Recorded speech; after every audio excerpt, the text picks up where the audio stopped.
635. Lección sobre los sacramentos y predicciones sobre la Iglesia.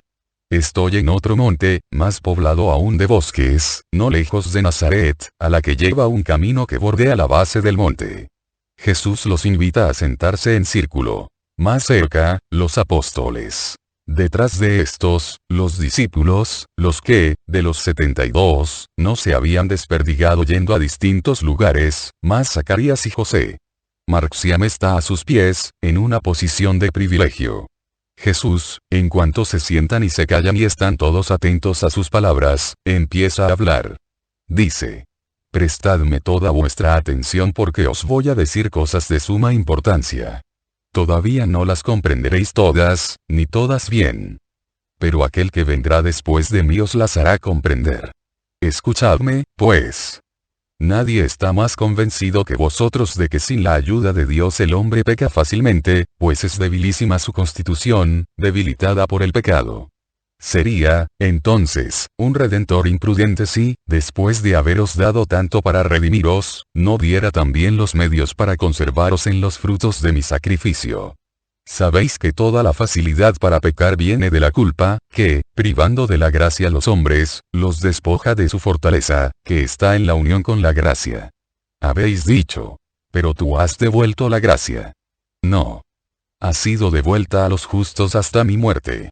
Para devolvérsela a los próximos se requiere un medio. Un medio que no será solamente una figura ritual, sino que imprimirá verdaderamente en quien lo reciba el carácter real de Hijo de Dios, cuales eran Adán y Eva, cuya alma, vivificada por la gracia, poseía dones excelsos que Dios había dado a su amada criatura. Vosotros sabéis lo que tenía el hombre y lo que perdió el hombre. Ahora, por mi sacrificio, las puertas de la gracia están de nuevo abiertas, y el río de la gracia puede descender hacia todos los que la piden por amor a mí.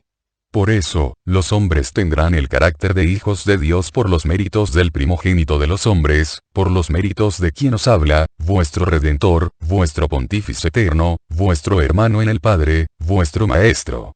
Desde Jesucristo y por Jesucristo, los hombres presentes y futuros podrán poseer el cielo y gozar de Dios, fin último del hombre. Hasta ahora, ni los justos más justos, aunque estuvieran circuncidados como hijos del pueblo elegido, podían alcanzar este fin. Dios consideraba sus virtudes, sus lugares estaban preparados en el cielo, pero éste les estaba vedado, y negado les era el gozar de Dios porque en sus almas, jardines benditos florecidos con toda suerte de virtudes, estaba también el árbol maldito de la culpa original, y ninguna obra, por santa que fuera, podía destruirlo, y no es posible entrar en el cielo con raíces y frondas de tan maléfico árbol.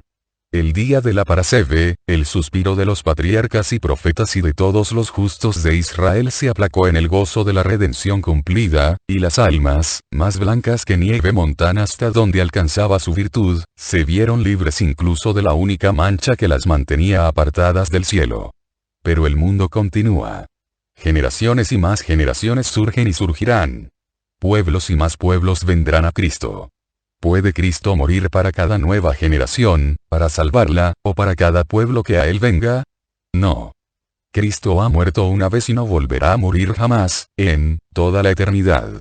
Habrá de suceder, pues, que estas generaciones, estos pueblos, se hagan sabios por mi palabra pero no posean el cielo ni gocen de Dios, por estar heridos por la mancha original. Tampoco. No sería justo, ni para ellos, pues vano sería su amor a mí, ni para mí, pues por demasiado pocos habría muerto. Y entonces, ¿cómo conciliar estas cosas distintas? ¿Qué nuevo milagro hará Cristo, que ya ha hecho muchos antes de dejar el mundo para ir al cielo, después de haber amado a los hombres hasta querer morir por ellos? Ya ha hecho uno, dejándoos su cuerpo y su sangre para alimento fortalecedor y santificador y para recuerdo de su amor. Y os ha mandado que hagáis lo que él hizo para recuerdo suyo y como medio santificador para los discípulos, y para los discípulos de los discípulos, hasta el final de los tiempos. Pero, aquella noche, purificados ya vosotros externamente, ¿os acordáis lo que hice? Me ceñí una toalla y os lavé los pies. Y, a uno de vosotros, que se escandalizaba de aquel gesto demasiado humillante, dije: si no te lavo, no tendrás parte conmigo. No entendisteis lo que quería decir, ni de qué parte hablaba, ni qué símbolo estaba poniendo. Pues bien, os lo digo. Además de haberos enseñado la humildad y la necesidad de ser puros para entrar a formar parte del reino mío, además de haberos hecho observar benignamente que Dios, de uno que es justo, y por tanto puro en su espíritu y en su intelecto, exige únicamente una última purificación, de aquella parte que, necesariamente, más fácilmente se contamina incluso en los justos, quizás solo polvo que la necesaria convivencia con los hombres deposita en los miembros limpios, en la carne, además de estas cosas, enseñé otra. Os lavé los pies, la parte inferior del cuerpo, la que va entre barro y polvo, a veces incluso entre inmundicias, para significar la carne, la parte material del hombre, la cual tiene siempre, excepto en lo sin mancha original, o por obra de Dios o por naturaleza divina, María Santísima por obra de Dios y Jesús por naturaleza divina, imperfecciones, a veces tan mínimas que solo Dios las ve, pero que verdaderamente deben ser vigiladas, para que no cobren fuerza y se transformen en hábito natural, y deben ser agredidas para ser extirpadas. Os lavé los pies, pues. ¿Cuándo? Antes de la fracción del pan y el vino transubstanciados en mi cuerpo y en mi sangre. Porque yo soy el Cordero de Dios y no puedo descender a donde Satanás tiene puesta su huella. Así pues, primero os lavé, luego me di a vosotros. También vosotros lavaréis con el bautismo a los que vengan a mí, para que no reciban indignamente mi cuerpo y no se transforme en tremenda condena de muerte. Os estremecéis. Os miráis. Con las miradas os preguntáis. ¿Y Judas, entonces? Os digo. Judas comió su muerte. El supremo acto de amor no le tocó el corazón. El extremo intento de su maestro chocó contra la piedra de su corazón, y esa piedra, en lugar de la tau, llevaba grabada la horrenda sigla de Satanás. La señal de la bestia. Así pues, os lavé antes de admitiros al banquete eucarístico, antes de escuchar la confesión de vuestros pecados, antes de infundiros el Espíritu Santo y, por tanto, el carácter de verdaderos cristianos reconfirmados en gracia, y de sacerdotes míos. Hágase, pues, así con aquellos a quienes debéis preparar para la vida cristiana. Bautizad con agua en el nombre del Dios uno y trino y en mi nombre y por mis méritos infinitos, para que sea borrada de los corazones la culpa original, sean perdonados los pecados, sean infundidas la gracia y las santas virtudes, y el Espíritu Santo pueda descender a morar en los templos consagrados que serán los cuerpos de los hombres que viven en la gracia del Señor. ¿Era necesaria el agua para borrar el pecado? El agua no toca al alma, no. Pero tampoco el signo inmaterial toca la vista del hombre, tan material en todas sus acciones. Bien podía yo infundir la vida sin el medio visible. Pero ¿quién lo habría creído? ¿Cuántos son los hombres que saben creer firmemente si no ven? Tomad, pues, de la antigua ley mosaica el agua lustral, Números 19, 17, 22, usada para purificar a los impuros y admitirlos de nuevo, cuando se habían contaminado con un cadáver, en los campamentos. Es verdad, todo hombre que nace está contaminado al tener contacto con un alma muerta a la gracia. Sea, pues, esta, con el agua lustral, purificada del contacto impuro y hágasela digna de entrar en el templo eterno. Y tened estima por el agua, después de haber expiado y redimido con 33 años de vida fatigosa culminada en la pasión, y después de haber dado mi sangre por los pecados de los hombres fueron extraídas del cuerpo desangrado e inmolado del mártir las aguas saludables para lavar la culpa original. Con el sacrificio consumado, yo os he redimido de aquella mancha. Si en el umbral de la muerte un milagro mío divino me hubiera hecho descender de la cruz, en verdad os digo que, por la sangre derramada habría purificado las culpas, pero no la culpa. Para esta ha sido necesaria la consumación total. En verdad, las aguas saludables de que habla Ezequiel 47, 1, 12, han salido de este costado mío. Sumergid en él a las almas. Que salgan de él inmaculadas para recibir al Espíritu Santo que, en memoria de aquel soplo que el Creador expiró en Adán para darle el Espíritu y, por tanto, la imagen y semejanza con él, volverá a soplar y a morar en los corazones de los hombres redimidos. Bautizad con mi bautismo, pero en el nombre del Dios Trino. Porque, en verdad, si el Padre no hubiera querido y el Espíritu no hubiera actuado, el Verbo no se habría encarnado y vosotros no habríais recibido redención. Por lo cual, es cuestión de justicia y de deber el que todo hombre reciba la vida por aquellos que se han unido en querérsela dar, nombrándose al Padre, al Hijo y al Espíritu Santo en el acto del bautismo, que de mí tomará el nombre de cristiano para diferenciarlo de los otros, pasados o futuros, los cuales serán rito. Pero no signos indelebles en la parte inmortal. Y tomad el pan y el vino como yo hice, y, en mi nombre, bendecid, fraccionad y distribuid. Y se nutran de mí los cristianos. Y haced del pan y del vino una ofrenda al Padre de los cielos, inmolándola después en memoria del sacrificio que yo ofrecí y llevé a cabo en la cruz por vuestra salvación. Yo, sacerdote y víctima, por mí mismo me ofrecí y sacrifiqué, no pudiendo ninguno, si yo no hubiera querido, hacer esto de mí. Vosotros, mis sacerdotes, haced esto en memoria mía y para que los tesoros infinitos de mis sacrificios suban impetradores a Dios y desciendan propicios sobre todos aquellos que lo invocan con fe segura. Fe segura, he dicho. No se exige ciencia para gozar del eucarístico alimento y del eucarístico sacrificio, sino fe. Fe en que en ese pan y en ese vino que uno, autorizado por mí y por los que después de mí vendrán, vosotros. Tú, Pedro, pontífice nuevo de la nueva iglesia. Tú, Santiago de Alfeo. Tú, Juan. Tú, Andrés.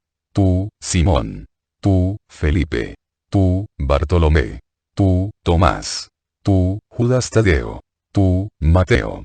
Tú, Santiago de Zebedeo, consagren mi nombre es mi verdadero cuerpo, mi verdadera sangre. Y fe en que quien se nutre de ellos me recibe en cuerpo, sangre, alma y divinidad. Y fe en que quien me ofrece realmente a Jesucristo como Él se ofreció por los pecados del mundo. Un niño o un ignorante me pueden recibir al igual que pueden hacerlo un adulto y una persona docta. Y el sacrificio ofrecido aportará a un niño o a un ignorante los mismos beneficios que a cualquiera de vosotros. Basta con que en ellos haya fe y gracia del Señor. Pero vosotros vais a recibir un nuevo bautismo, el del Espíritu Santo. Os lo he prometido y se os dará. El propio Espíritu Santo descenderá sobre vosotros. Ya os diré cuándo. Y quedaréis repletos de él, con la plenitud de los dones sacerdotales. Podréis, por tanto, como he hecho yo con vosotros, infundir el Espíritu Santo de que estaréis repletos, para confirmar en gracia a los cristianos e infundir en ellos los dones del Paráclito. Sacramento regio poco inferior al sacerdocio. Éxodo 29, 1, 35. Levítico 8, que tenga la solemnidad, pues, de las consagraciones mosaicas con la imposición de las manos y la unción con óleo perfumado, en el pasado usado para consagrar a los sacerdotes. No os miréis tan asustados. No estoy diciendo palabras sacrílegas. No os estoy enseñando un acto sacrílego. La dignidad del cristiano es tal, que, lo repito, en poco es inferior a un sacerdocio. ¿Dónde viven los sacerdotes? En el templo. Y un cristiano será un templo vivo. ¿Qué hacen los sacerdotes? Sirven a Dios con oraciones, con sacrificios y cuidando de los fieles. Esto hubieran debido hacer, y el cristiano servirá a Dios con la oración y el sacrificio y con la caridad fraterna.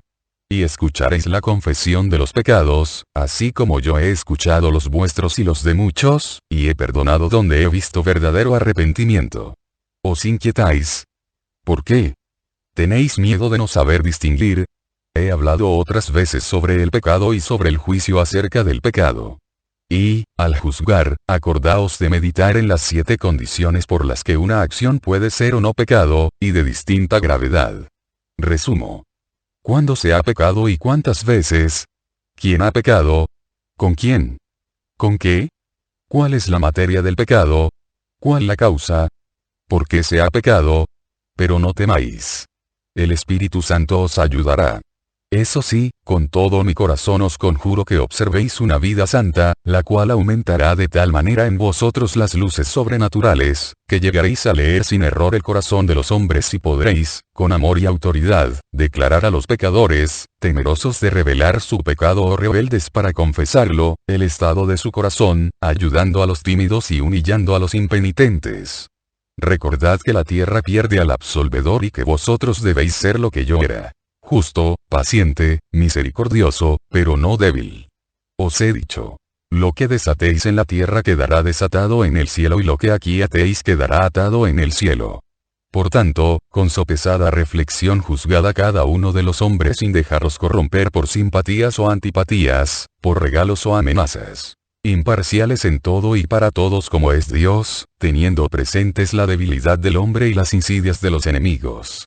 Os recuerdo que algunas veces Dios permite también las caídas de sus elegidos. No porque le guste verlos caer, sino porque de una caída puede resultar un bien futuro mayor. Tended, pues, la mano a quien cae, porque no sabéis si esa caída puede ser la crisis que remedia una enfermedad que para siempre termina, dejando en la sangre una purificación que produce salud, en nuestro caso, que produce santidad.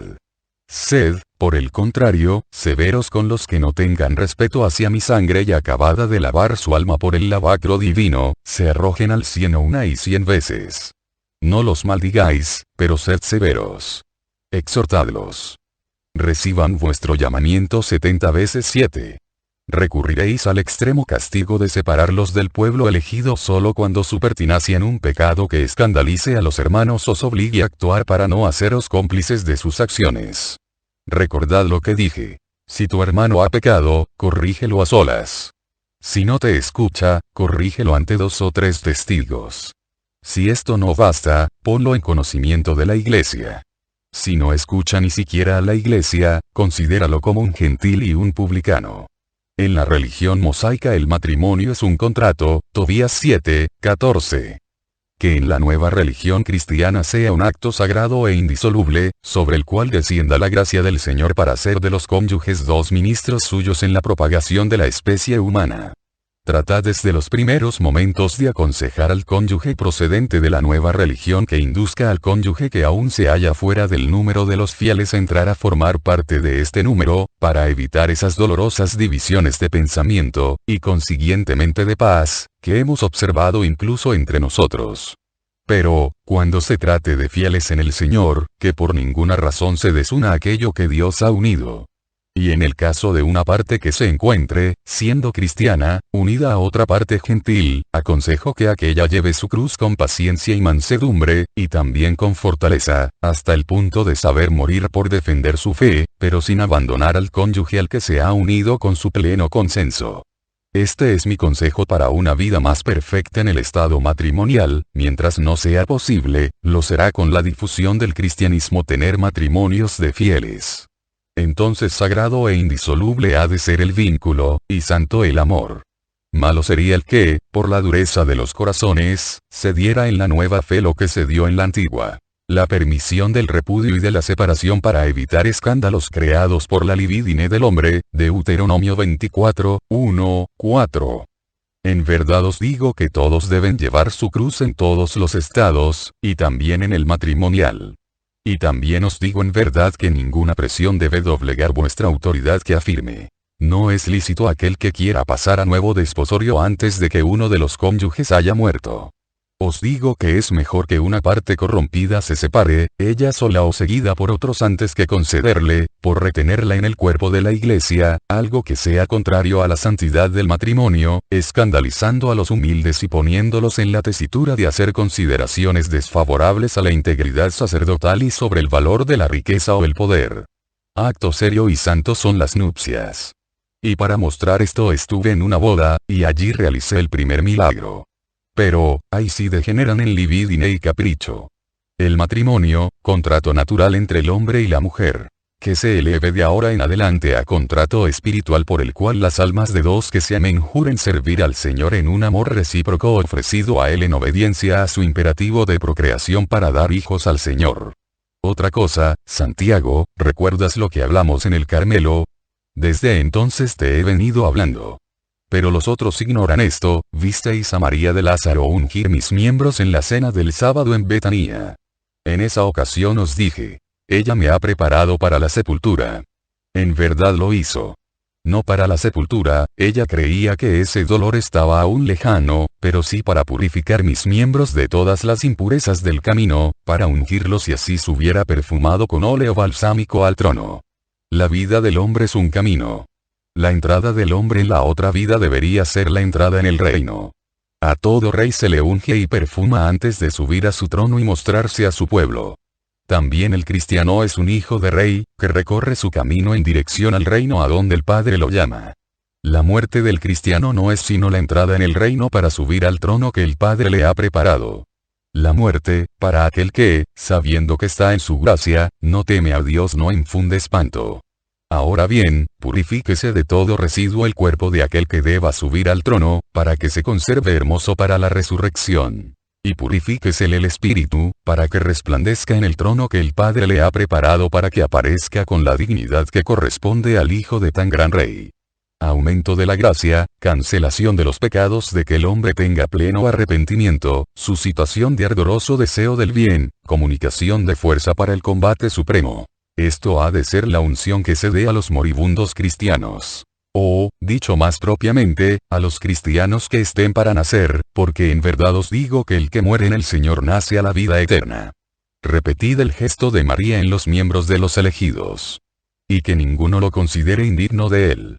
Yo acepté de manos de una mujer aquel óleo balsámico.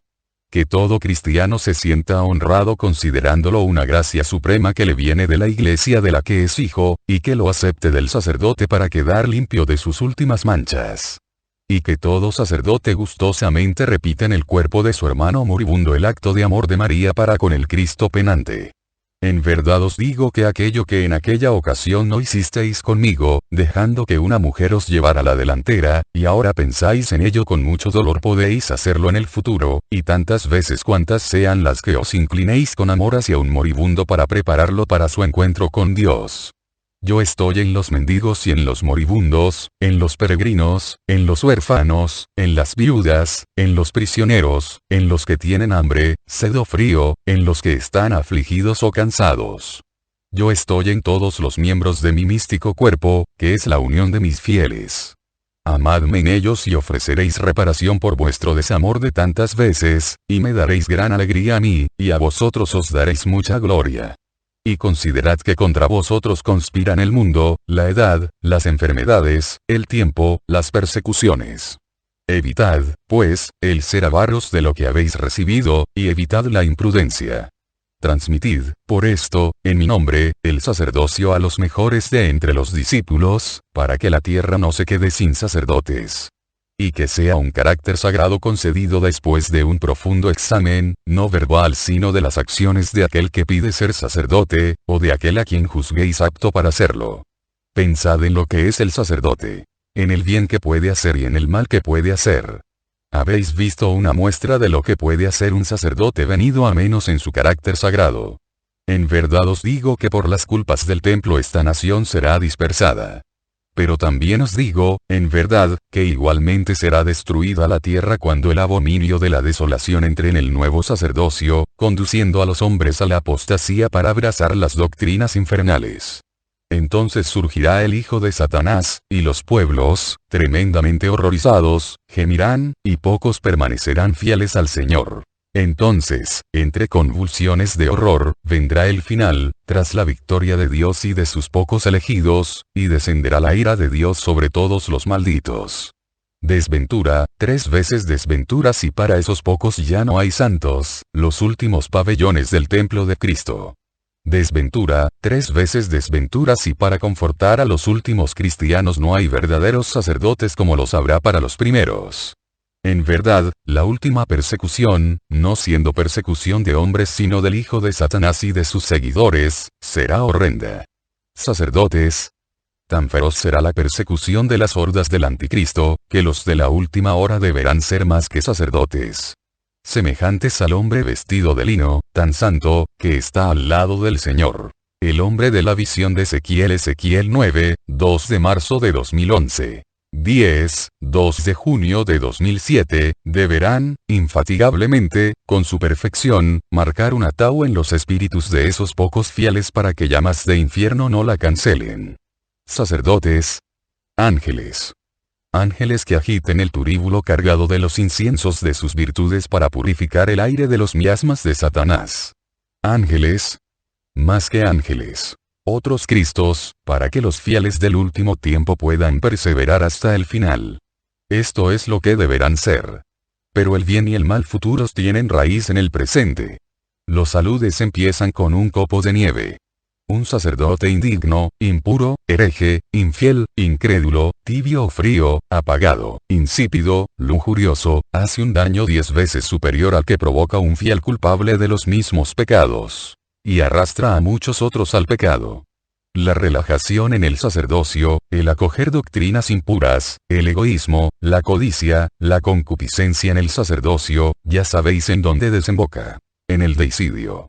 Y en los siglos futuros ya no se podrá matar al Hijo de Dios, pero sí se podrá matar la fe en Dios, la idea de Dios. Por lo cual se llevará a cabo un deicidio aún más irreparable, porque carecerá de resurrección. Sí, se podrá llevar a cabo. Lo veo, podrá ser llevado a cabo por los demasiados Judas de Queriot de los siglos futuros. Un horror. Mi iglesia removida de sus quicios por sus propios ministros. Y yo sosteniéndola con la ayuda de las víctimas. Y ellos, esos sacerdotes que tendrán únicamente las vestiduras del sacerdote, pero no su alma, ayudando a intensificar las olas agitadas por la serpiente infernal contra tu barca, Pedro. En pie. Yérguete. Transmite esta orden a tus sucesores. Mano al timón, mano dura con los náufragos que han querido naufragar y tratan de hacer naufragar a la barca de Dios. Descarga tu mano, pero salva y sigue adelante. Sé severo, porque justo es el castigo contra los hombres rapaces. Defiende el tesoro de la fe. Mantén alta la luz, como un faro por encima de las olas desatadas, para que los que siguen a tu barca vean y no perezcan.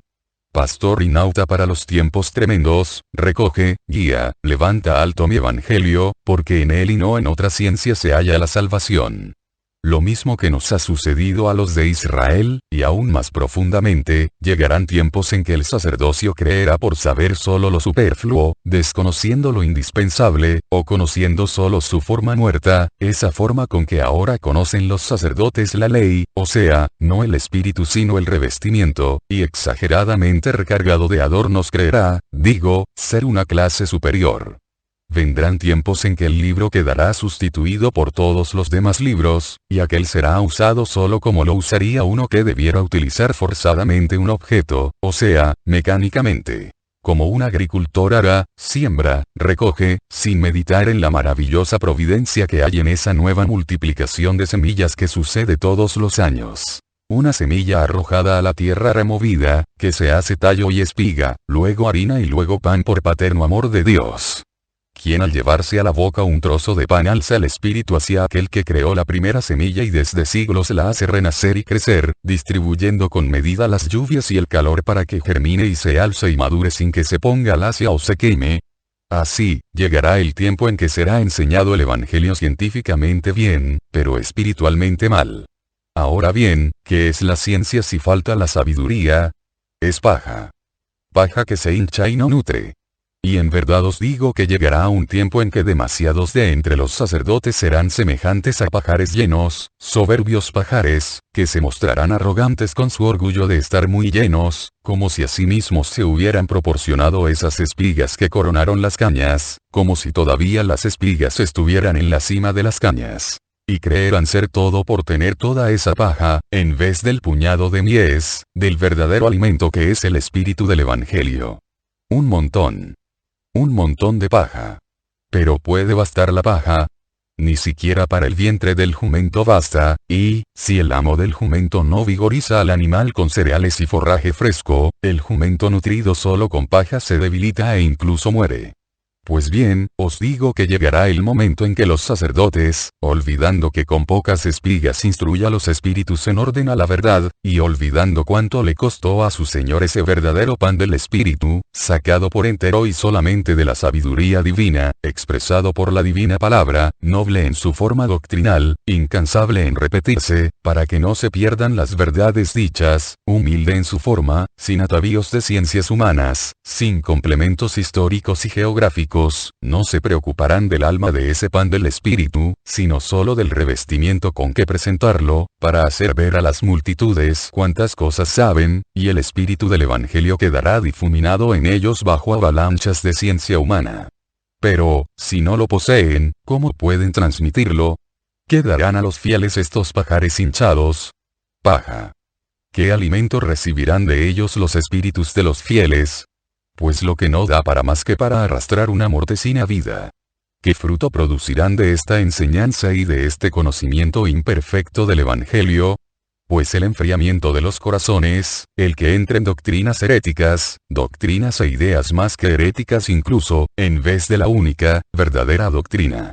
Y la preparación del terreno para la bestia, para su fugaz reino de hielo, tinieblas y horror. En verdad os digo que, de la misma manera que el Padre y Creador multiplica las estrellas para que no se despueble el cielo por las que, terminada su vida, perecen, así, igualmente, yo tendré que evangelizar muchísimas veces a discípulos a los que distribuiré entre los hombres y a lo largo de los siglos. Y también en verdad os digo que el destino de estos será como el mío. Es decir, la sinagoga y los soberbios los perseguirán como me han perseguido a mí. Pero tanto yo como ellos tenemos nuestra recompensa. La de hacer la voluntad de Dios, y la de servirle hasta la muerte de cruz para que su gloria resplandezca y el conocimiento de Él no se apague. Pero tú, pontífice, y vosotros, pastores, en vosotros y en vuestros sucesores, velad para que no se pierda el espíritu del Evangelio y, incansablemente, orad al Espíritu Santo para que en vosotros se renueve un continuo Pentecostés. No sabéis lo que quiero decir, pero pronto lo sabréis, de forma que podáis comprender todos los idiomas y discernir mis voces de las del simio de Dios, Satán, y elegir aquellas. Y no dejéis caer en el vacío mis voces futuras. Cada una de ellas es un acto de misericordia mía para ayudaros. Y esas voces, cuanto más vea yo, por razones divinas, que el cristianismo las necesita para superar las borrascas de los tiempos, más numerosas serán. Pastor y nauta, Pedro. Pastor y nauta. Llegará el día en que no te bastará con ser pastor, si no eres nauta. Ni con ser nauta, si no eres pastor. Ambas cosas deberás ser. Para mantener congregados a los corderos, esos corderos que tentáculos y garras feroces tratarán de arrebatarte, o falaces músicas de promesas imposibles te seducirán, y para llevar adelante la barca, esa barca que será embestida por todos los vientos, de septentrión y meridión, de oriente y occidente. Azotada y sacudida por las fuerzas del abismo. Asaeteada por los arqueros de la bestia. Lamida por el aliento de fuego del dragón, que barrerá sus bordes con su cola, de forma que los imprudentes sufrirán el fuego y perecerán cayendo a las enfurecidas olas. Pastor y nauta en los tiempos tremendos, tu brújula, el Evangelio. En él están la vida y la salvación. Y todo está dicho en él. Todos los artículos del Código Santo, todas las respuestas para los múltiples casos de las almas están en él. Y haz que de él no se separen ni los sacerdotes ni los fieles. Haz que no vengan dudas sobre él, ni alteraciones a él, ni sustituciones ni sofisticaciones. El Evangelio, soy yo mismo el Evangelio. Desde el nacimiento hasta la muerte. En el Evangelio está Dios. Porque en él aparecen manifiestas las obras del Padre, del Hijo, del Espíritu Santo. El Evangelio es amor. Yo he dicho. Mi palabra es vida. He dicho Dios es caridad. Que conozcan, pues, los pueblos mi palabra y tengan en ellos el amor, o sea, a Dios. Para tener el reino de Dios. Porque el que no está en Dios no tiene en sí la vida. Porque los que no reciban la palabra del Padre no podrán ser una sola cosa con el Padre, conmigo y con el Espíritu Santo en el cielo, y no podrán pertenecer a ese único redil que es santo como yo quiero que lo sea.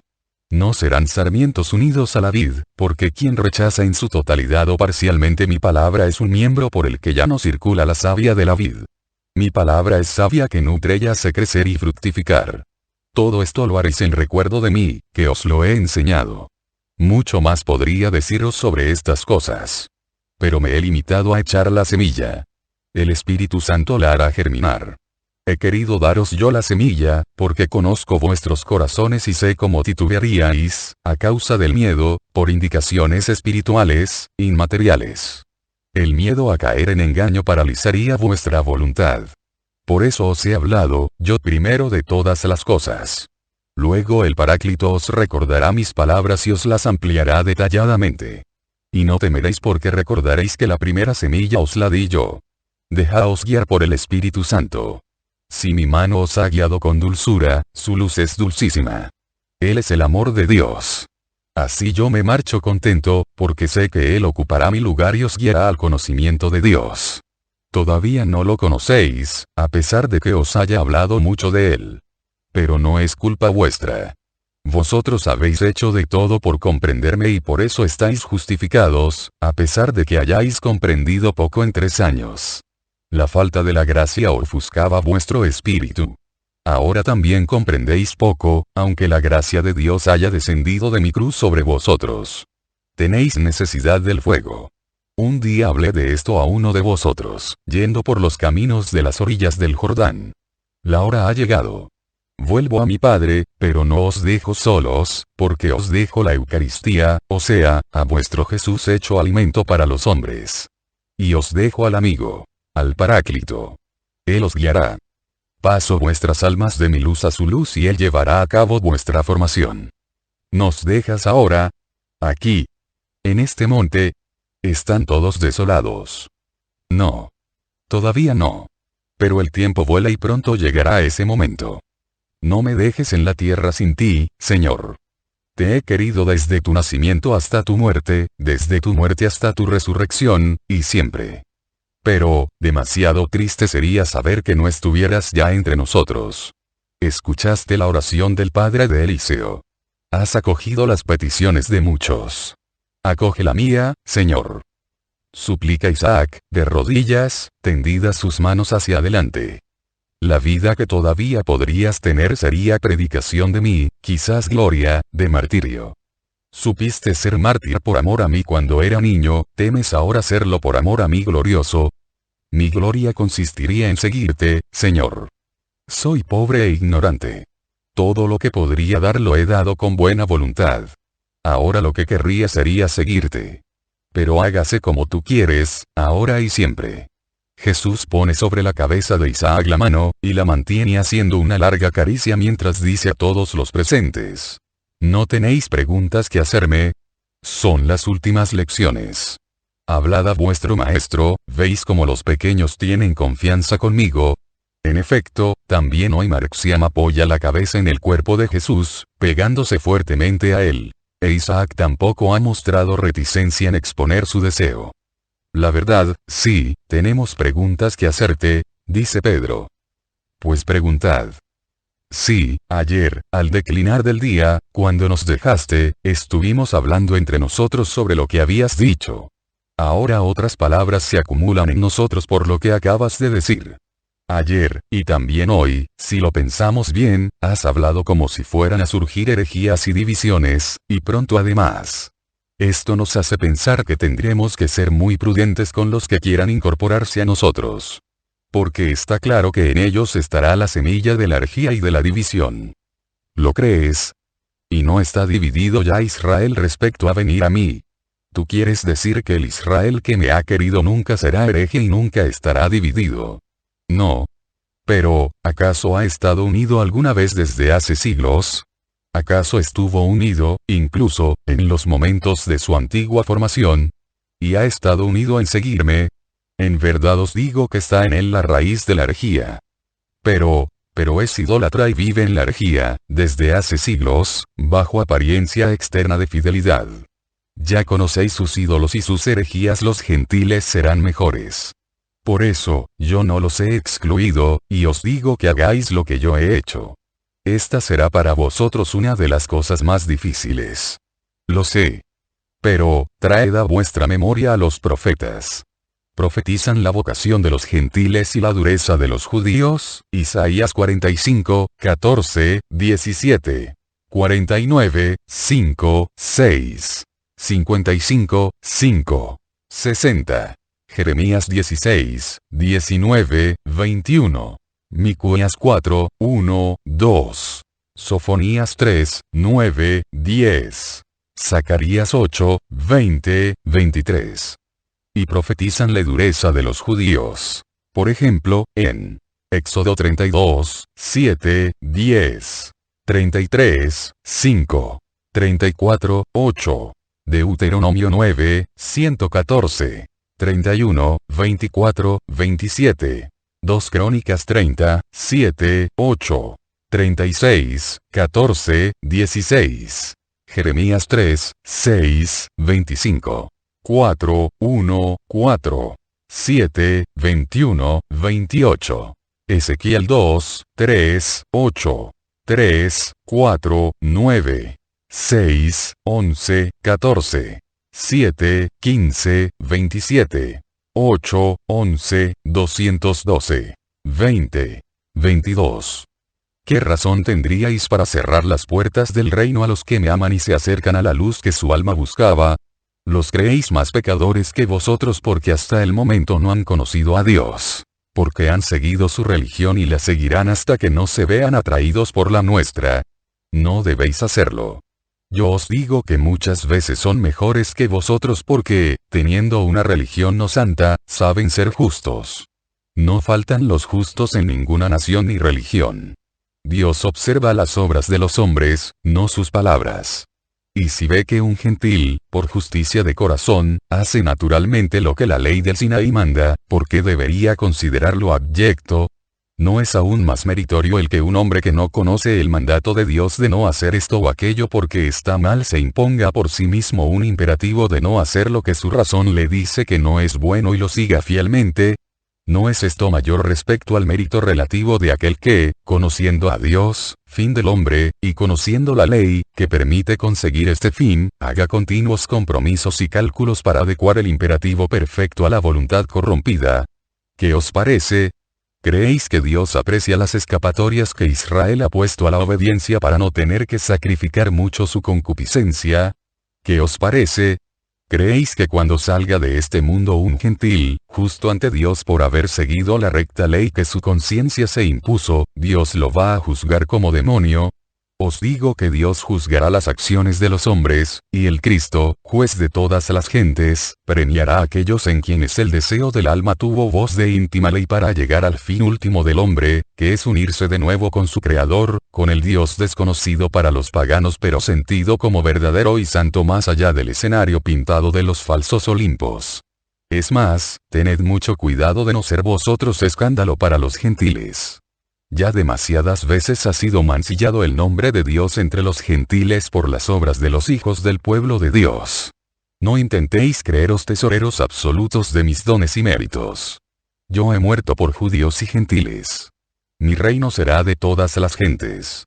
No abuséis de la paciencia con que Dios os ha tratado hasta este momento diciéndoos a vosotros mismos: a nosotros todo nos está permitido. No. Os lo digo. Ya no existe este o aquel pueblo. Existe mi pueblo. Y en él tienen el mismo valor los vasos que se han gastado en el servicio del templo y los que ahora se colocan en las mesas de Dios. Es más, muchos vasos gastados en el servicio del templo, pero no de Dios, serán arrinconados y, en vez de ellos, sobre el altar, serán colocados los que ahora no conocen ni incienso ni aceite ni vino ni bálsamo, pero están deseosos de llenarse de esto y de ser usados para la gloria de Dios. No exijáis mucho a los gentiles. Basta con que tengan la fe y con que obedezcan a mi palabra. Una nueva circuncisión toma el lugar de la antigua. De ahora en adelante, la circuncisión del hombre es la del corazón. La del espíritu, mejor aún que la del corazón. Porque la sangre de los circuncisos, que significa purificación de aquella concupiscencia que excluyó a Adán de la filiación divina, ha quedado sustituida por mi sangre purísima, la cual es válida en el circunciso y en el incircunciso en cuanto al cuerpo, con tal de que tenga mi bautismo y de que renuncie a Satanás, al mundo y a la carne por amor a mí. No despreciéis a los incircuncisos. Dios no despreció a Abraham, a quien, por su justicia y antes de que la circuncisión mordiera su carne, eligió como jefe de su pueblo. Si Dios estableció contacto con Abraham, Génesis 12, 1, 3, 7, para transmitirle sus preceptos cuando era incircunciso, vosotros podréis establecer contacto con los incircuncisos para instruirlos en la ley del Señor. Considerad cuántos pecados han cometido y a qué pecado han llegado los circuncisos. No seáis, pues, intransigentes con los gentiles. Pero tenemos que decirles a ellos lo que tú nos has enseñado. No comprenderán nada, porque no conocen la ley. Vosotros lo decís. Pero, ¿acaso ha comprendido Israel, que conocía la ley y los profetas? Es verdad. De todas formas, estad atentos.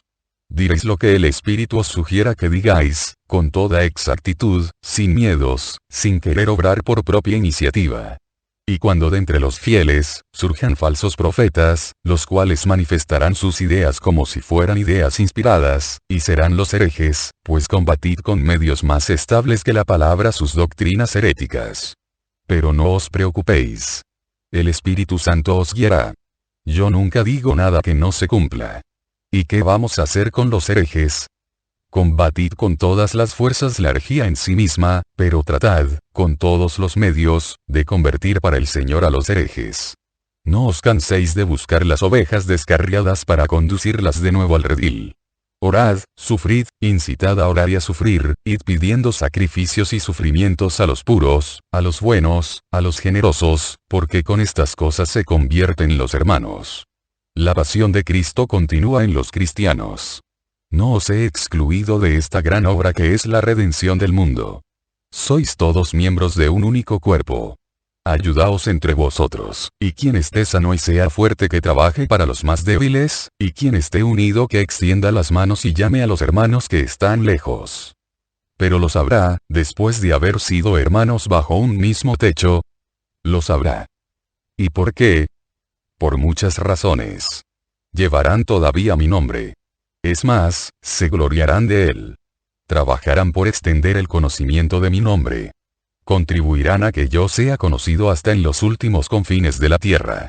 No se lo impidáis, porque os recuerdo que el que no está contra mí está de mi parte. Pero, pobres hijos, su trabajo será siempre parcial. Sus méritos, siempre imperfectos. No podrán estar en mí si están separados de la vid. Sus obras serán siempre incompletas. Vosotros, digo vosotros y hablo a los que os sucederán, id a donde estén ellos. No digáis farisaicamente. No voy para no contaminarme, o perezosamente. No voy porque ya hay quien predica al Señor, o temerosamente. No voy para no ser repelido por ellos. Id. Id, os digo. A todas las gentes. Hasta los confines del mundo. Para que sea conocida toda mi doctrina y mi única iglesia, y las almas tengan la manera de entrar a formar parte de ella. Y diremos o escribiremos todas tus acciones.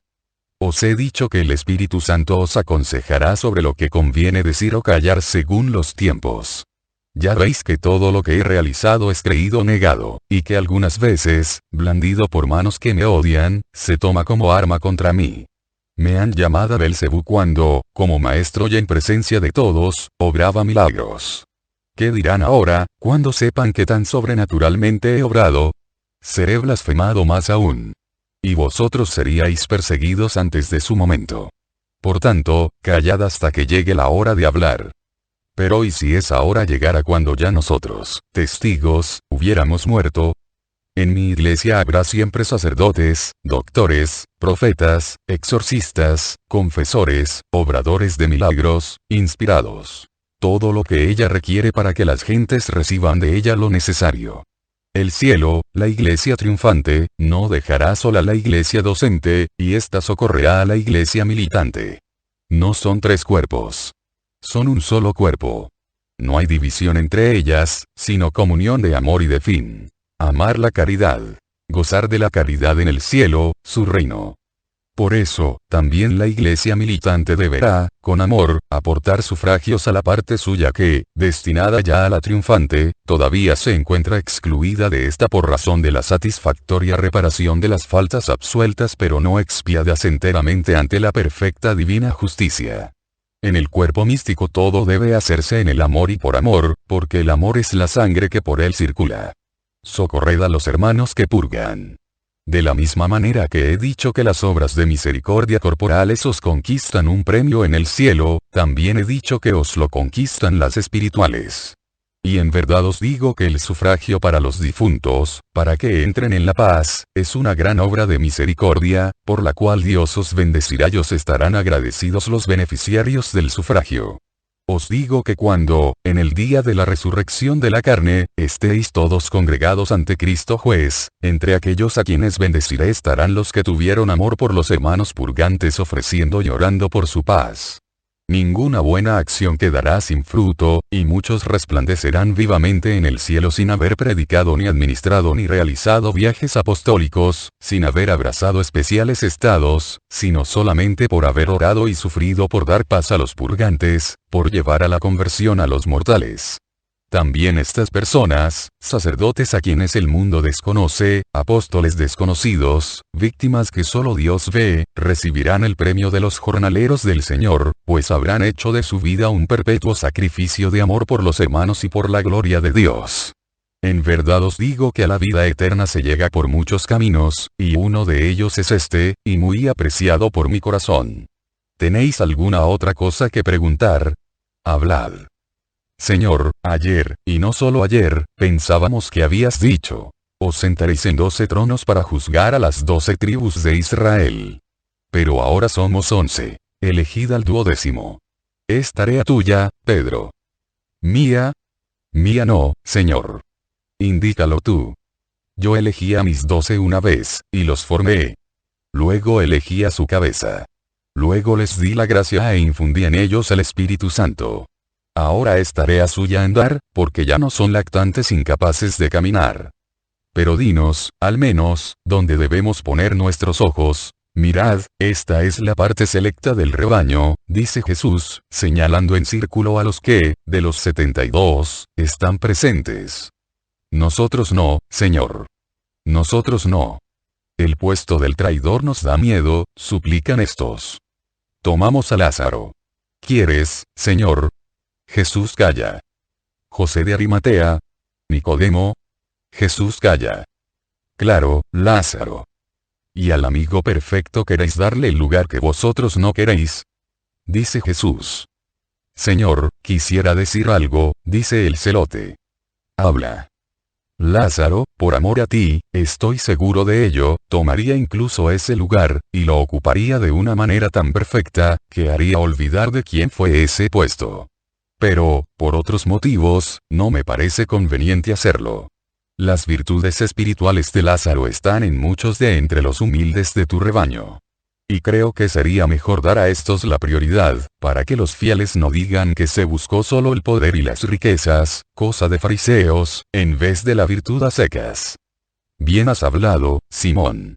Y más aún considerando que has hablado con justicia sin que la amistad con Lázaro te pusiera cortapisas.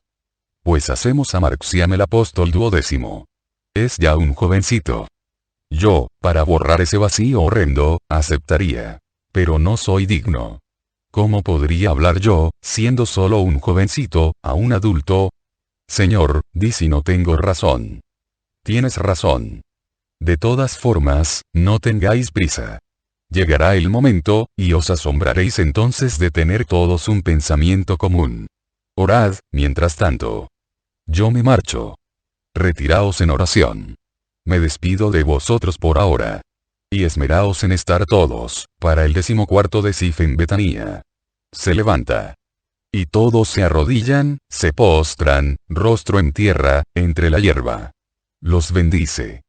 Entonces la luz, servidora suya que lo anuncia y precede cuando viene y lo envuelve cuando se marcha lo abraza y oculta, absorbiéndolo una vez más. 636. La Pascua suplementaria. La orden de Jesús esta vez ha sido ejecutada al pie de la letra, de manera que Betanía rebosa de discípulos. Los prados, los senderos, los huertos y los olivares de Lázaro están llenos de discípulos. Y, no siendo estos suficientes para contener a tantas personas, que además no quieren dañar los bienes del amigo de Jesús, muchos se han diseminado por entre los olivares que conducen de Betanía a Jerusalén por los caminos del Monte de los Olivos. Están más cerca de la casa los discípulos antiguos. Más lejanos, muchos otros. Caras poco conocidas o completamente desconocidas. Pero ¿quién podría ya reconocer tantas caras y nombrarlas? Yo creo que son centenares. De vez en cuando, entre el revoltillo, una cara o un nombre me recuerdan caras vistas entre aquellos a quienes Jesús favoreció o convirtió, quizás en los últimos momentos. Pero es superior a mis capacidades el recordar tantos rostros y nombres, el reconocerlos todos. Sería como pretender que hubiera reconocido a los que estaban en la multitud que se apiñaba en las calles de Jerusalén el domingo de Ramos o el doloroso viernes, o que cubría el Calvario con su tapiz de rostros en su mayoría contraídos por el odio. Los apóstoles entran en la casa de Simón, o salen de ella, moviéndose entre las personas para mantenerlas en calma o responder a sus preguntas. Los ayudan en esto Lázaro y Maximino. Tras las ventanas del piso de arriba de la casa de Simón se ven aparecer y desaparecer todas las caras de las discípulas. Cabelleras grises u oscuras, entre las que resaltan las cabezas rubias de María de Lázaro y Aurea. De vez en cuando, una se asoma a mirar y luego se retira. Están todas. Todas. Jóvenes y ancianas. Incluso las que nunca habían venido, como Sara de Afec. En la terraza juegan los niños que Sara recogió, los nietos de Ana de Merón, María y Matías, el niño Salem, el niño deforme que era nieto de Naún, y que ahora vive feliz y sano, y otros más. Una bandada de pajarillos felices, vigilados por Marxiam y por otros discípulos jovencitos, como el pastorcito de Non y Yaya de Pella. Veo ahora entre los niños al niño de Sidón que era ciego, se supone que su padre lo ha traído consigo. Empieza la puesta del sol en un tercísimo cielo. Pedro solicita el parecer de Lázaro y de sus compañeros. Yo digo que convendrá despedir a la gente. ¿Qué pensáis vosotros? Hoy tampoco va a venir. Y muchos de estos tienen que celebrar esta noche la pequeña Pascua. Sí. Conviene despedirlos. Quizás el Señor ha considerado conveniente no venir hoy. En Jerusalén se han reunido todos los del templo. No sé cómo les ha llegado la voz de que él venía y griega. Dice Lázaro. Bueno, y aún así, ¿qué pueden hacerle ya? Dice con vehemencia Judas Tadeo. Olvidas que ellos son ellos. Y con esto te he dicho todo. Aunque a él no le puedan hacer nada malo, a estos que han venido a adorarlo sí que pueden hacerles mucho daño. Y el Señor no quiere perjudicar a sus fieles. Además, ¿tú crees que ellos cegados como están por su pecado y por ese pensamiento suyo, siempre el mismo, inmutable, entre el barullo de ideas que hay en su cabeza, no tienen también la de que el Señor haya resucitado, o sea, que no haya muerto nunca y que haya salido de allí como uno que se despertara, por sí solo o con la complicidad de muchos? Vosotros no sabéis qué espesura agreste de pensamientos, qué enredo, qué borrasca de suposiciones hay en ellos. Ellos se lo han procurado a sí mismos por no confesar la verdad. Verdaderamente se puede decir que los cómplices de ayer hoy están separados por la misma causa que antes los unía. Y a algunos les han seducido sus ideas. ¿No veis que algunos ya no están entre los discípulos? Dice Lázaro. Déjalos que se marchen. Otros mejores han venido. Está claro que dentro del número de los que se han marchado hay que buscar a los que han dicho al Sanedrín que el Señor estaría aquí el 14º día del segundo mes. Y después de la delación no tienen el coraje de venir. Fuera. Fuera. Basta ya de traidores. Dice Bartolomé. Siempre los tendremos, amigo. El hombre. Demasiado fácilmente cede ante las impresiones y las presiones. Pero no debemos temer. El Señor ha dicho que no debemos temer, dice el celote. Pues no tememos. Hace pocos días, todavía teníamos miedo. ¿Os acordáis? Yo, por mi parte, cuando pensaba en el regreso aquí, sentía miedo. Ahora me parece que ya no tengo ese temor. Pero no me fío demasiado de mí. Y vosotros tampoco os fiéis demasiado de vuestros Cefas, porque ya una vez he demostrado que soy arcilla que se deshace, en vez de granito compacto. Bueno, pues vamos a despedir a estos. Hazlo, Lázaro. No, Simón Pedro. Hazlo tú. Eres el jefe, dice Lázaro, pasando benévolamente un brazo por los hombros de Pedro y llevándolo así hacia la escalera y, escalera arriba, hasta la terraza que circuye la casa de Simón. Cuando Pedro hace ademán de hablar, la gente que está cerca calla y los que están más lejos se acercan. Pedro espera a que la mayoría esté allí en torno. Luego dice: Hombres venidos de todos los lugares de Israel, escuchad. Os exhorto a que volváis a la ciudad. El sol ha empezado a descender. Marchaos, pues. Si él viene, os lo comunicaremos cueste lo que cueste. Que Dios esté con vosotros. Se retira. Entra en una habitación vasta y luminosa donde están congregadas en torno a la Virgen todas las discípulas más fieles, así como las otras mujeres que querían al Señor como maestro, a pesar de no haberle seguido nunca en sus desplazamientos. Pedro va a un rincón, a sentarse, y mira a María, que le sonríe. La gente, afuera, lentamente se separa en dos partes. La de los que se quedan y la de los que vuelven a la ciudad. Voces de personas mayores que llaman a niños, vocecitas de niños que responden. Luego el murmullo desciende de tono. Y ahora, dice Pedro, nos marchamos también nosotros. Padre, pero el Señor dijo que estaría aquí. Ya lo sé. Pero, como ves, no ha venido. Y es el día prescrito, sí. Y mi hermano ha preparado todo para vosotros. Y aquí llega Marcos de Jonás, que viene para guiaros y abriros la cancilla. Pero también voy yo. Todos vamos. Lázaro ha preparado para todos, dice María de Magdala. ¿Y dónde va a ser la cena para tanta gente? El mismo Getsemaní hará de cenáculo. Dentro de la casa, la habitación para los que Jesús ha dicho. Fuera, junto a la casa, las mesas de los otros. Así lo ha querido. ¿Quién? Lázaro. El Señor. El Señor. Pero cuando ha venido, ¿qué más te da el día? Ha venido y ha hablado con Lázaro.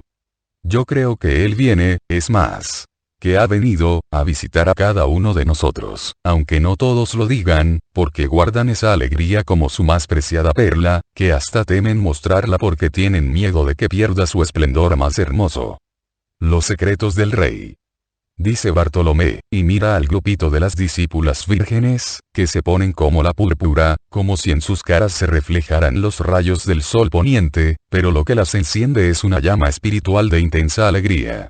María, la Virgen de las Vírgenes, que viste túnica de blanco lino, una azucena vestida de candor, agacha la cabeza sonriendo sin hablar. ¿Cómo se parece en este momento a la Virgencita de la Anunciación? Está claro que solos no nos deja, aunque no aparezca visiblemente. Según mi opinión, es él el que pone en mi pobre corazón y en mi mente, aún más pobre, ciertos pensamientos, confiesa Mateo. Los otros no hablan, se miran, mientras se ponen los mantos observándose recíprocamente. Pero el cuidado mismo con que algunos se tapan lo más posible la cara para ocultar la onda de alegría espiritual que emerge al pensar en los divinos, secretos encuentros pone en claro que pertenecen al grupo de los más privilegiados. Decidlo, no. Dicen los otros. No es que estemos celosos. Ni queremos saber indiscretamente. Pero sí será un consuelo para nosotros la esperanza de no estar para siempre privados de verlo. Recordad las palabras de Rafael a Tobías. Bueno es mantener oculto el secreto del Rey, pero también es honorífico revelar y publicar las obras de Dios. Tobías 12, 7. Tiene razón el ángel de Dios. Mantened el secreto de las palabras que Él os haya dicho, pero revelad su continuo amor a nosotros. Santiago de Alfeo mira a María, como para recibir una luz, y, visto por la sonrisa de ella que asiente, dice: es verdad. He visto al Señor. No dice más. Y es el único que lo dice. Los otros dos que se habían tapado mucho, o sea, Juan y Pedro, no dicen nada. Salen todos en grupos. Delante, los 11. Luego, en torno a María, Lázaro con sus hermanas y las discípulas. Los últimos, los pastores y muchos de los 72 discípulos. Se encaminan hacia Jerusalén por el camino que lleva al Monte de los Olivos. Los niños que quedaban van y vienen, corriendo felices. Marcos muestra un caminito que sortea el campo de los Galileos y las zonas más transitadas, y que lleva directamente a la cerca nueva del Huerto de los Olivos. Abre. Los invita a pasar. Cierra. Muchos discípulos se intercambian palabras en tono bajo y alguno de ellos va a preguntar algo a los apóstoles, especialmente a Juan. Pero hacen gestos que significan que esperen, que no es el momento de hacer lo que piden, y todos se tranquilizan. Cuánta paz en este vasto olivar, besado aún por los últimos rayos del sol en sus partes más altas y ya en sombra en las más bajas. Un suave frufru de viento entre las frondas verde plata y un alegre cantar de pájaros despidiéndose del día que muere. Ahí está la casita del guarda. En la terraza que le hace de techo, Lázaro ha mandado disponer una cobertura de toldos, de forma que aquella se ha transformado en un ventilado cenáculo para los discípulos que un mes antes no habían podido celebrar la Pascua. Abajo, dispuestas en la pequeña y bien limpia explanada, otras mesas. Dentro de la casa, en la habitación mejor, la mesa de las discípulas. Se llevan a las distintas mesas de los que no han celebrado la Pascua los corderos asados, las verduras, los ázimos y la salsa rojiza. Y se pone en las mesas el cáliz del rito. Pero en la de las mujeres no está este cáliz, sino que hay tantas copas cuantas son las comensales. Se deduce que de esta parte de la ceremonia estaban eximidas las mujeres. Y, en las mesas de los que han celebrado ya la Pascua en su debido momento, está el cordero, pero faltan los ázimos y las verduras con la salsa rojiza. Lázaro y Maximino dirigen todo. Y Lázaro se inclina hacia Pedro para decirle algo que le hace al apóstol menear bruscamente la cabeza negando con obstinación. Pues, es función tuya, dice Felipe, que está a su lado. Pero Pedro, señalando a Santiago de Alfeo, dice: este debe hacerlo. Mientras debaten esto, el Señor aparece donde empieza la explanada. Saluda. Paz a vosotros. Todos se ponen en pie. El ruido advierte a las discípulas de lo que está sucediendo. Están para salir, pero ya Jesús entra en la casa y las saluda a ellas también. María dice: Hijo mío. Y lo venera más profundamente que todos los demás, enseñando con ese gesto que, por muy amigo que pueda ser Jesús, amigo y pariente hasta el punto de ser incluso hijo, sigue siendo Dios, y como a Dios se le ha de venerar. Venerarlo siempre, con espíritu adorador, aunque su amor por nosotros sea tan pleno, que lo lleve a darse, como hermano y esposo nuestro, con toda familiaridad. La paz a ti, madre. Sentaos, comed. Yo subo arriba, donde Marxiam espera su premio. Sale otra vez, para subir por la pequeña escalera, y llama con fuerte voz: Simón Pedro y Santiago de Alfeo, venid. Los dos nombrados suben detrás de él. Jesús se sienta ante la mesa del centro, donde está Marxiam, y dice a los dos apóstoles: haréis lo que os diga, y a Matías, que está sentado en la presidencia de la mesa. Empieza el banquete pascual. Jesús esta noche tiene a Marxiam a su lado, en el lugar donde estaba Juan la otra vez. Pedro y Santiago están detrás del Señor, esperando sus órdenes. Y con el mismo ritual de la cena pascual se desarrolla esta: los himnos, las preguntas, y el beber de los sucesivos cálices. No sé si en las otras mesas se verifica lo mismo. Donde está Jesús yo me concentro, a menos que un deseo suyo no me obligue a ver otra cosa, y de todo me olvido para contemplar a mi Señor, que ahora está ofreciendo los mejores trozos de su cordero, lo ha tomado y lo ha puesto en su plato, pero no lo come, como tampoco come verduras ni salsa ni bebe del cáliz a Marxiam, que llega incluso a un estado de beatitud. Jesús, al principio, había hecho a Pedro una señal de que se inclinara para escucharlo, y Pedro, después de escucharlo, había dicho con fuerte voz: en este momento el Señor, siendo padre y cabeza de su familia, ofreció por todos nosotros el cáliz. Ahora hace una nueva señal a Pedro, el cual de nuevo lo escucha y de nuevo se alza para decir: y en este momento el Señor se ciñó para purificarnos y enseñarnos lo que habíamos de hacer nosotros mismos para celebrar dignamente el sacrificio eucarístico. La cena continúa. Y Pedro, tras una nueva señal, dice: en este momento el Señor tomó el pan y el vino, lo ofreció y, orando, los bendijo y, hechas las partes nos las distribuyó a nosotros diciendo: esto es mi cuerpo y esta es mi sangre del Nuevo Testamento eterno, que por vosotros y por muchos será derramada para el perdón de los pecados. Jesús se pone en pie. Está majestuosísimo. Ordena a Pedro y a Santiago que tomen un pan y que lo partan en pequeños trozos, y que llenen de vino una copa, la más grande que haya en las mesas. Ellos obedecen y sostienen delante de él el pan y el vino. Jesús entonces extiende sobre el pan y el vino sus manos, orando, sin gesto alguno aparte de la mirada arrobada: distribuid las partes del pan y pasad el cáliz fraterno. Todas las veces que así lo hagáis, lo haréis en memoria mía. Los dos apóstoles obedecen, llenos de veneración. Jesús, mientras se verifica la distribución de las especies, baja donde las mujeres. Pienso, pero no lo veo porque no entro donde ellas están, que Jesús da la comunión a su madre con sus propias manos. Es un pensamiento mío. No sé si responde a la realidad. Pero no comprendería por qué se marchó allí, si no hubiera sido para hacer esto. Luego vuelve a la terraza. Ya no se sienta.